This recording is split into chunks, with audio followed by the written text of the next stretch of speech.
Yo YouTube, what's up? I'm Tim. This is the kashkellyandac Sports Report. Baseball is beginning, spring training is underway, and the biggest story so far has been Albert Pujols, and I'm going to break down a lot of things in this video. First of all, is Albert Pujols worth $30 million? Here's how you got to look at it. Market-wise, of course he's worth $30 million. Of course he is. I mean, Ryan Howard's making 25, A-Rod's making 27. Of course he's worth that money. There's no question in my mind Albert Pujols, by the market, is worth $30 million. I think the thing you got to look at, though, is look at the two contracts I just mentioned, and look at another one that was up at 25. The Manny Ramirez one was up at 25 with the Dodgers. That didn't work out. The A-Rod one, I mean, it's not that it's not working out, but I mean, he's clearly not worth $27.5 million. Ryan Howard, he's got 6 years left at about $25 million. Not exactly a good contract. He'll still be productive, but it probably wasn't a good contract. So I think you got to look at that and kind of say, do you think Albert Pujols is going to be good? And I mean, that's got to be the St. Louis Cardinals or whoever signs him has to look at it and say, is this guy going to be this same player we're getting right now for the next 10 years? And hopefully for a team like the Cardinals, everyone kind of looks at it and says, we're not giving this guy $30 million. And I mean, it may happen. It happened with A-Rod. Everyone thought this guy was going to go on and just be signed the first night, $35, $40 million a season. That never happened, and that was a joke that people thought that. And I think people are kind of under that same assumption right now. It's not going to happen that Pujols is going to get like $40 million or $35 or anything like that. He'll top out at $30, $31 million, and I'm not even sure he'll get that much. So, I mean, if I'm the Cardinals, sure as hell he's worth $30 million. If I'm another team, I don't know. I'm not sure because I've never seen him with another team. But I really think the Cardinals have screwed up here, and I do not believe Albert Pujols will be a Cardinal. I don't. I think that second Albert Pujols touches free agency ends any chance of him going back to the Cardinals. And the Cardinals have had this chance. It's not new that Albert Pujols' deal's up. They could have addressed this last offseason or earlier in the offseason, and they didn't. And you're going to allow the best player in the game, and I mean, I'm going to say this right now, and it may sound stupid, but if you look at the stats when Albert Pujols is done, it may be true. This guy could be the greatest hitter of all time. I mean, he's had how many years of hitting 300, hitting 30 home runs and 100 RBIs? Ted Williams didn't do that the first 10 seasons of his career. Hank Aaron didn't do that. Willie Mays didn't do that.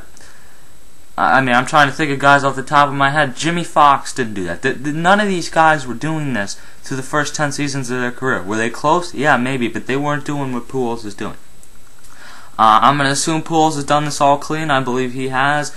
He's a good guy. He's worth bringing in for your team. That being said, though, getting back to the Cardinals, you couldn't allow this guy to leave, and it sure looks like that to me. It looks like that is what's going to happen, that he's going to leave, because once he hits that open market, the Cardinals are not going to be able to compete, and they have their chance. I think if you come up with $26 million a season, Pujols will give you that hometown discount.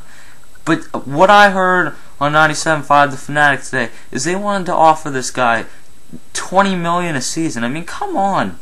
I know St. Louis isn't the biggest market, but it's certainly not a small market either. And it's ridiculous to me that they couldn't come up with any more money. It really is. And it's an absolute joke to me that they're going to allow this guy to go in without a contract. And they're going to put themselves in the exact same spot as the Cleveland Cavaliers did with Lebron. Best player in the game, one of the best players in a long time, and he's coming in. You know you're going to be a contender. I believe the Cardinals will win the division. You know that you're probably not the clear-cut World Series favorite, the same as probably the Cavs were. You also know that you can't allow this guy to leave, and you also know that once he hits the market, there's going to be a ton of teams interested in him.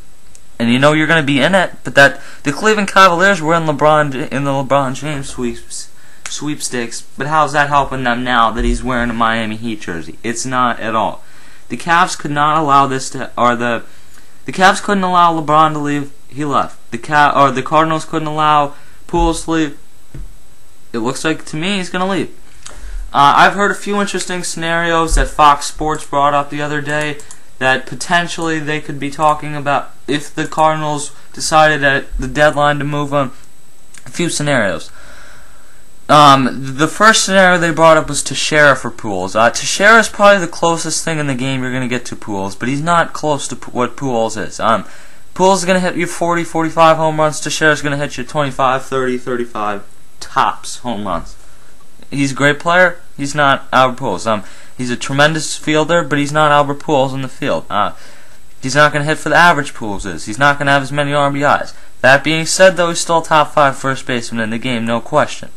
No question at all what this guy is. Ryan Howard's the second name they brought up.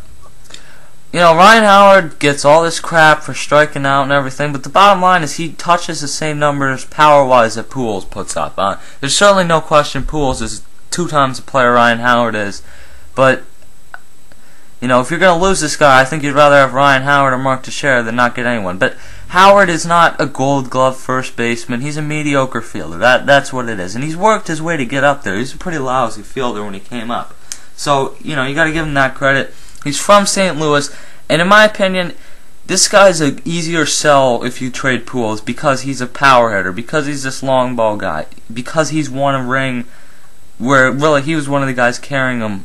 And not to say that Teixeira wasn't, but Teixeira's just not as big of a name as Ryan Howard. That's the bottom line. Because Howard's been there so many times. Teixeira's been there once, basically, in the World Series. So, or close to it. I mean, Howard has the experience. He's from St. Louis. That could work out. I just don't see either of those happening because I really don't see it at the deadline. The Phillies got the best record in baseball, or the Yankees got a nice record. Them saying, you know, let's go trade one of the guys who's helped us get here for Pujols. Is it an improvement? Sure.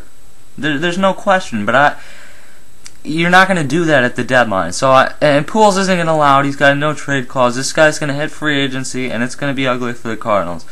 We'll project longer down the road where this guy could potentially go. But the bottom line, Cardinals, you really effed this one up. That's the bottom line here. I'm Tim. Leave your comments. Leave your thoughts. I'll see you later.